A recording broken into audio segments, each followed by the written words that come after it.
आज हम भारत के भूगोल का चैप्टर नंबर 2 पढ़ेंगे, जिसका नाम है भौतिक प्रदेशों का वर्गीकरण। भौतिक प्रदेश जैसे कि भौतिक प्रदेश एक ऐसा विशिष्ट क्षेत्र जिसका निर्धारण वहाँ पाई जाने वाली मृदा, वनस्पति, उच्चावच अथवा जलवायु के आधार पर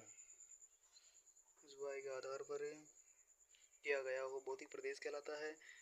अर्थात भौतिक प्रदेशों के अंदर भौतिक इकाइयाँ किसी बड़े क्षेत्र के अंदर विस्तृत होती है। भौतिक इकाइयाँ भारत के अंदर कई भौतिक इकाइयाँ पाई जाती है, जैसे कि भारत में सामान्यतः पर्वत 10.7% पर है और पहाड़ 18.6% पर है, पठार 27.7% पर है, मैदान 43% भाग पर फैले हुए हैं।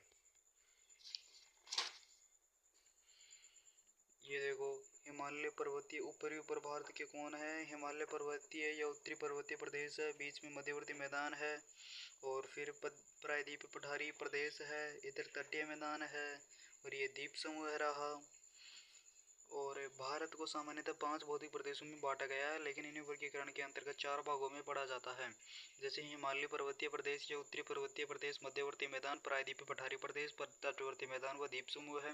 हिमालय पर्वतीय प्रदेश जैसे कि ये तो है महाद्वीप और ये है महासागर, इनके ये महाद्वीप रहा, ये रहा, ये है एशिया महाद्वीप, ये है उत्तरी अमेरिका, ये है दक्षिण अमेरिका, और ये है ब्राजील।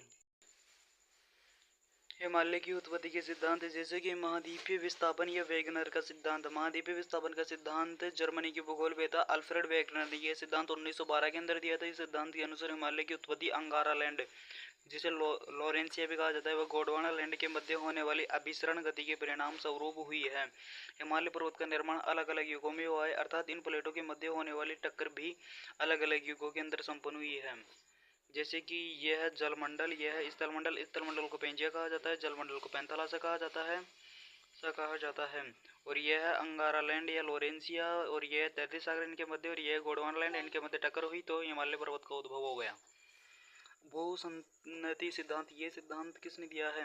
भूसंनति सिद्धांत कोबर द्वारा दिया गया है। इसके अनुसार अंगारा लैंड व गोंडवाना लैंड प्लेटों के मध्य बनने वाला 33 सागर ही भूसंनति कहलाता है। इस 33 सागर के अंदर संकोचन होने के कारण हिमालय पर्वत का निर्माण हुआ है। अगला पार्ट बाद में बढ़ाएंगे।